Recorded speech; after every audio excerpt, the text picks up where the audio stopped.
Welcome to Fearless. We have a great conversation we're going to have with our man Jay Skapinac. You guys remember Skapinac. We've had him on previously. He does a lot of NBA content related to LeBron James. And last night, LeBron James folded, or the Lakers folded, after running out to a 20-point lead against the Denver Nuggets. Jamal Murray slayed the Lakers with a game-winning, buzzer-beating shot to win by 2 points. Here's a portion of Skapinac's video on LeBron James from last night's game.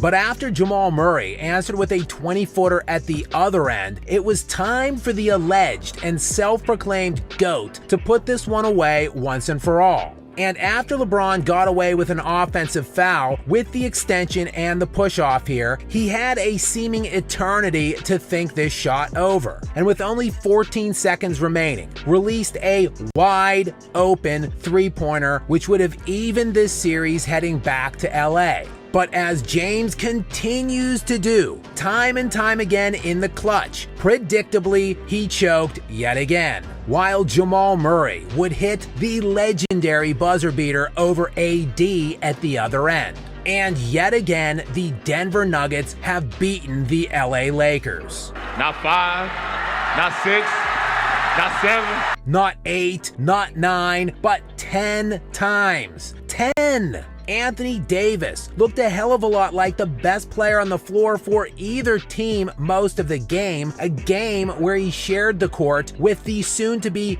3-time league MVP.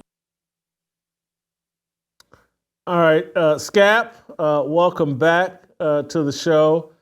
And LeBron James went to the press conference and complained about officiating, despite getting away with an incredible push-off for what would have been probably a game-winning three-pointer. Anyway, your thoughts on the Lakers for the 10th straight time losing to the Denver Nuggets? Well, Jason, thanks a lot for having me on, first of all. And look, last night was a tour de force of gag by LeBron James. I struggle to use the term, magnum opus, because in my humble opinion, his grand masterpiece was that 2011 diarrhea session against the Dallas Mavericks. But what last night did constitute was kind of a microcosm of this guy's entire career. He was at times brilliant. The box score looked good at the end of the game. But when the clock struck winning time, that's when old LeBron punched out. And he choked, as he has time and time again throughout the course of his NBA career.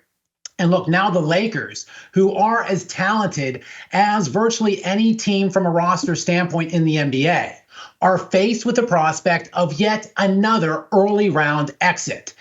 And as you alluded to, James, in quintessential James form, showed up to the press conference last night like a petulant little baby complaining about the referees, which is just so utterly hilarious because no team is more protected and coddled than the Lakers from the league offices and the officials.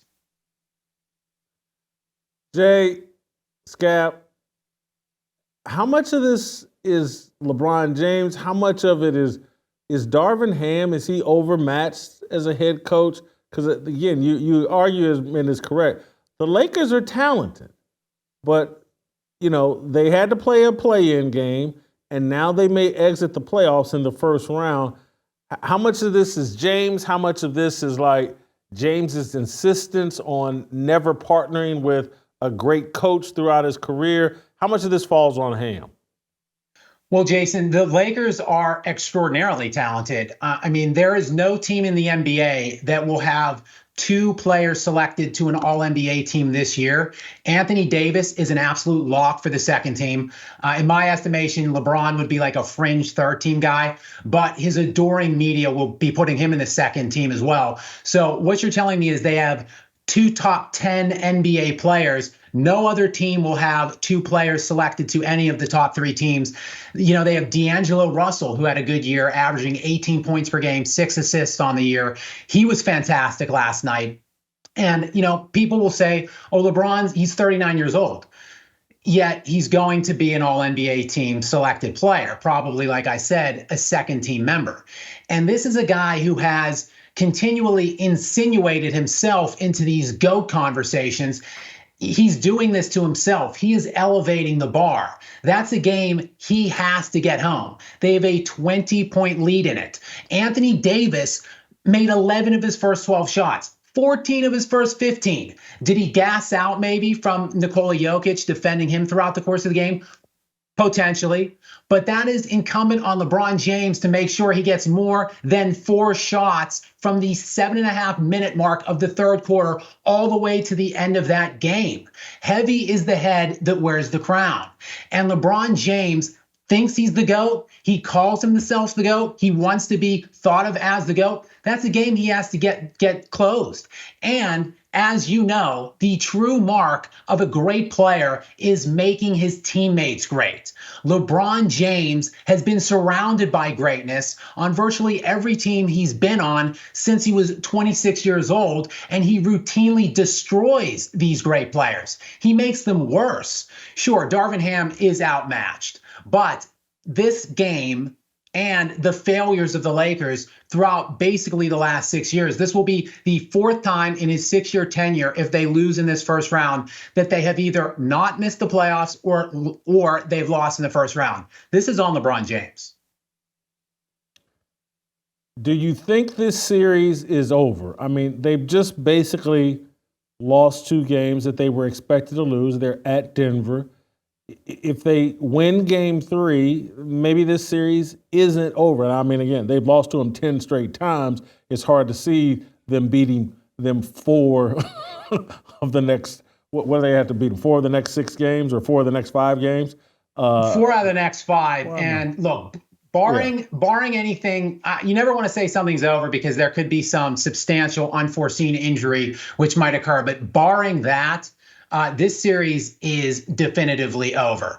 Teams all time in NBA history throughout all rounds are 33 and 416 when they fall into an 0-2 hole. So that's what the Lakers are facing the prospect of, virtually about a 7% win probability at this point.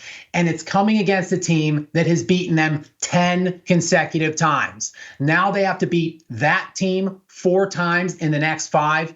It certainly is not going to happen unless fate in some way intervenes in the form of some crushing injury to the Nuggets.